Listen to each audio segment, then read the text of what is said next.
بسم اللہ الرحمن الرحیم۔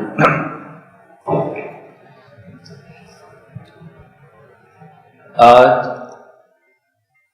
19 اگست سے آپ کی چھٹیاں شروع ہوں گی اور 31 اگست بروز جمعہ عصر کی نماز آپ نے یہاں پڑھنی ہے انشاءاللہ العزیز۔ اس سے آپ نے تاخیر نہیں کرنی، اس کو اچھی طرح ذہن نشین فرما لیں۔ چھٹیوں کا معنی تعلیم کی چھٹی ہے، چھٹیوں کا معنی اعمال، اذکار اور عبادات کی چھٹی نہیں ہے۔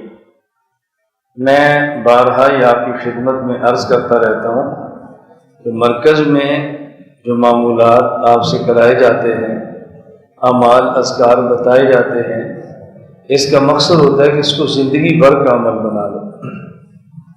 تہجد مرکز پڑھتے ہیں، گھر بھی جا کر پڑھیں۔ فجر کے بعد یاسین یہاں پڑھتے ہیں، گھر بھی پڑھیں۔ اس کے بعد ذکر یہاں کرتے ہیں، گھر بھی کریں۔ اشراق تک تلاوت مرکز میں کرتے ہیں، گھر بھی جا کر کریں۔ مغرب کے بعد اوابین پڑھنے کے بعد سورۃ الواقعہ مرکز میں پڑھتے ہیں، گھر بھی پڑھیں۔ عشاء کی نماز کے بعد سورۃ الملک مرکز پڑھتے ہیں، گھر بھی پڑھیں۔ تو ان اعمال کا بہت زیادہ اہتمام فرمائیں۔ طالب علمی میں ہم اہتمام کراتے ہیں، پیار بھی کرتے ہیں، تھوڑی سختی بھی کرتے ہیں۔ اس کا مقصد یہ ہوتا ہے کہ ہم زمانہ طالب علمی میں معمولات کے پابند ہو جائیں، تو پھر بچپن میں جو عادات پڑ جاتی ہیں، جوانی اور بڑھاپے میں وہ عادات چھوڑنی مشکل ہو جاتی ہے۔ چاہے تو اچھی عادت کا عادی بنا لیں اور چاہے تو کسی گندی عادت کا عادی بنا لیں۔ اللہ تعالی ہم سب کی گندی عادات سے نجات دے، جان چھڑا دے اور اللہ اچھی عادات عطا فرمائے۔ دوسرا، چھٹیوں میں جب طلباء گھر جاتے ہیں تو بعض طلباء مجھ سے بیعت ہیں، وہ بطور خاص پوچھتے ہیں، بعض بیعت نہیں ہوتے، شاگرد ہوتے ہیں، وہ بھی پوچھتے ہیں کہ ہم چھٹیاں گھر گزارنا چاہتے ہیں تو گھر میں کام کیسے کریں، ہم چھٹیوں میں کام کیسے کریں؟ تو میں ان سے کہتا ہوں کہ آپ کا چھٹیوں میں سب سے بڑا کام یہ ہے کہ آپ کام نہ کریں، یہی آپ کا کام ہے۔ آپ کے ہاں کام کا معنی ہوتا ہے کہ درس کیسے دیں، دعوت کیسے دیں، لوگوں میں بیان کیسے کریں۔ ہم کہتے ہیں اب یہ کام نہ کریں، آپ جو چھٹیوں کے دن ہیں وہ اپنے گھر میں اس طرح گزاریں، والد کی خدمت، والدہ کی خدمت، اپنی بہنوں اور بھائیوں سے اچھا تعلق، خاندان کے بڑے لوگوں کا ادب، چھوٹوں کے ساتھ شفقت کا تعلق، مسجد کی خدمت کرنا، مسجد کی صفائی کرنا، اپنی مسجد کے بڑے لوگوں کی جوتی سیدھی کر دینا، کسی کو سوٹی کھنڈی پکڑا دینا اور کسی کو وضو کرا دینا، کسی بزرگ کو مسجد میں لے جانا۔ آپ یہ کام کریں تاکہ مسجد کے ماحول میں اور آپ کے علاقے کے ماحول میں یہ بات عام ہو جائے کہ یہ طالب علم بہت اچھا ہے، یہ طالب علم بہت نیک ہے۔ کرنا تو اللہ کے لیے ہے، لیکن یہ آپ کے دروس کے لیے بہت زیادہ مفید ثابت ہو۔ تو فی الحال اپنا وجود منوائیں، اپنی تربیت، عبادات، اللہ سے تعلق یہ قائم کریں۔ یہ جتنا مضبوط ہوگا اتنا درس میں اثر بھی ہوگا، لوگ متوجہ بھی ہوں گے۔ جو آپ نے 15 سال میں کام کرنا ہے، اگر دورہ اور تخصص تک اب یوں علاقے میں چلتے رہے تو اس کے بعد آپ وہ 15 سال کی بجائے 5 سال میں کر لیں اور شاید 5 سال سے بھی پہلے آپ کام کر لیں۔ نمبر 1، آنے اور جانے پر وقت کی پابندی کریں۔ نمبر 2، اعمال کی پابندی کریں۔ نمبر 3، والدین، رشتہ دار، ان کی خدمت کریں۔ اور نمبر 4، اس کا بہت زیادہ خیال فرمائیں کہ اپنے علاقے میں رہتے ہوئے جو عمومی گناہوں کی کھیلیں ہوتی ہیں اس میں شرکت نہ کریں۔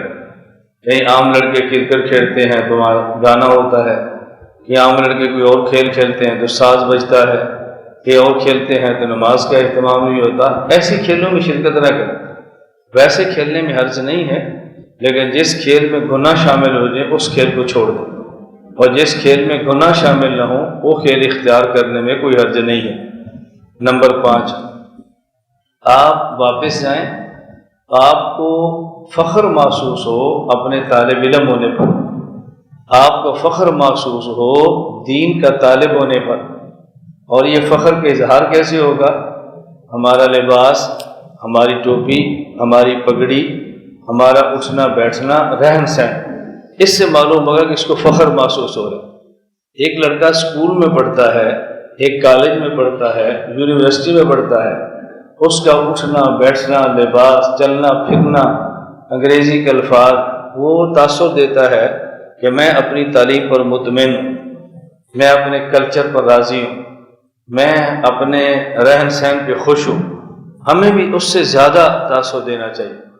ہمارے یہاں کبھی خاندان کے 10 لڑکے پینٹ شرٹ پہن لیں تو ہم پینٹ شرٹ تو نہیں پہنتے، لیکن کپڑوں پہ ڈیزائننگ ایسی کرتے ہیں کہ پتہ چلے کہ یہ ماڈرن سا طالب علم ہے، ماڈرن مولوی ہے، بس مدرسے کیا ہے، مجبوری ہے، ابا جی آکھے ایسی، ویسے میں مدرسے پر خوش نہیں ہوں، میں تمہاری طرح رہنے پر خوش ہوں۔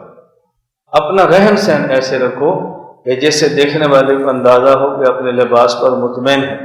اس کا بہت زیادہ خیال فرمائیں۔ میں زیادہ باتیں آپ سے نہیں کہہ رہا، تو یہ جو باتیں میں نے عرض کی آپ اس کا اہتمام کریں گے نا انشاءاللہ۔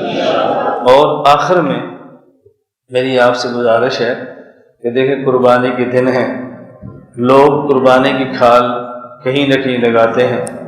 آپ کوشش کریں کہ قربانی کی کھال اپنے علاقے میں اپنی جانور کی، رشتہ داروں کے جانور کی اور اپنے تعلق والوں کے جانور کی کھال وصول کریں، کھال فروخت کریں اور اس کے پیسے مرکز میں آ کے جمع کریں۔ اور اگر وہاں کھالیں نہیں ہیں تو پھر زکوٰۃ ہے، عشر ہے، دیگر مدات میں لوگوں کو ترغیب دیں اور مرکز میں آ کر پیسے جمع کرائیں۔